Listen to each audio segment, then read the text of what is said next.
तो आज पीटीआई अरकान के इस्तीफे मंजूर हो गए हैं, तो अब जो सियासी हालात हैं वो आप किस सम्त में जाते देख रहे हैं।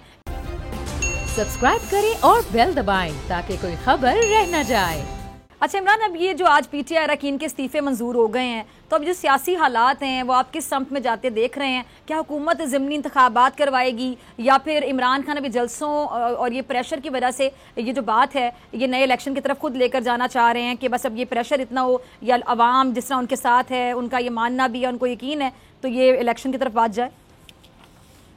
देखिए, जो इम्पोर्टेड गवर्नमेंट अब बनी है उस गवर्नमेंट को सपोर्ट तो मिलना शुरू हो गई है, वो आपको नजर आ रही है। अब बैरूनी सपोर्ट उनको मिल जाएगी इमरान खान को फारिग करने के लिए। देखें, इसके प्लान के 3 हिस्से थे। नंबर 1 इमरान खान को निकालना, नंबर 2 अपनी इम्पोर्टेड गवर्नमेंट को लाके इंस्टॉल करना, और नंबर 3 जो हिस्सा था वो ये था कि इमरान खान को हमेशा के लिए सियासत से बाहर कर देना। अभी इस वक्त जो है वो पहले 2 मराहिल मुकम्मल हो चुके हैं।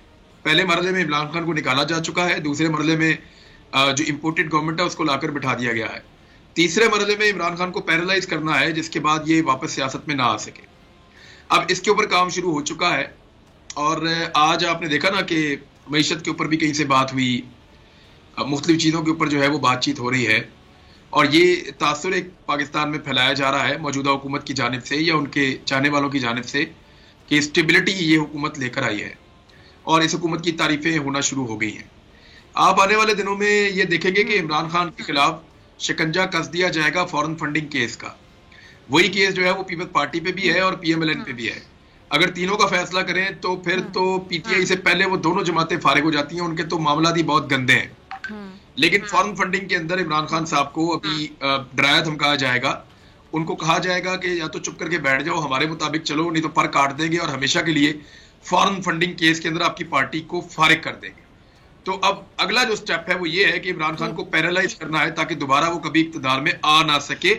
उसके ऊपर काम शुरू हो चुका है, देखना है कि इमरान खान कितनी मुजामत कर पाते हैं। अच्छा इमरान, मैं सुन रही थी, वैसे ये बात मतलब बहुत ज़्यादा एक संजीदा बात तो नहीं, लेकिन देखा जाए तो एक लिहाज से संजीदा भी है कि जी इमरान खान साहब जब प्राइम मिनिस्टर थे तो जी जब सहाफ़ी वहाँ पे जाते थे, कुछ जाता था तो चाय का कप मिलता था, कई बार चाय भी नहीं पूछते थे। और अब जब शहबाज शरीफ साहब आए हैं तो जी आते ही सहाफ़ियों को एक इफ्तार डिनर दे दिया गया।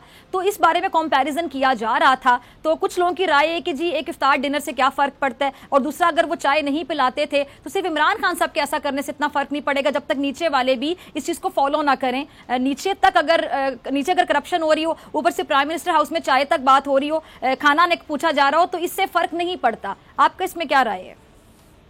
देखें, इमरान खान की पौने 4 साल की हुकूमत के बाद इस अपोजिशन के पास सिर्फ, जो अब हुकूमत में है उनके पास सिर्फ एक नाम है, फराह गुज्जर का, और उसका भी कोई सबूत इनके पास नहीं है कि उसने करप्शन की और वो रंगे हाथों पकड़ी गई है। उसके करप्शन के कोई सबूत लें और लाके बताएं जनाब ये उसने करप्शन की।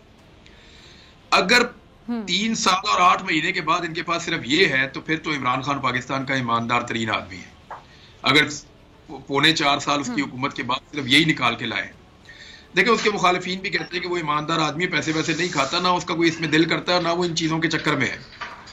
उसकी गवर्नेंस के ऊपर उंगली उठाते हैं। तो दुनिया ने इसकी तारीफ की कि उसने जिस तरीके से गवर्न किया पाकिस्तान को, मईशत को खास तौर पर, और मईशत के अलावा जिस तरह कोरोना में उसने डिलीवर किया, तो उसकी मिसाल पूरी दुनिया में 1-2 मुल्कों के अलावा कहीं नहीं मिलती है। सब्सक्राइब करें और बेल दबाएं ताकि कोई खबर रह न जाए।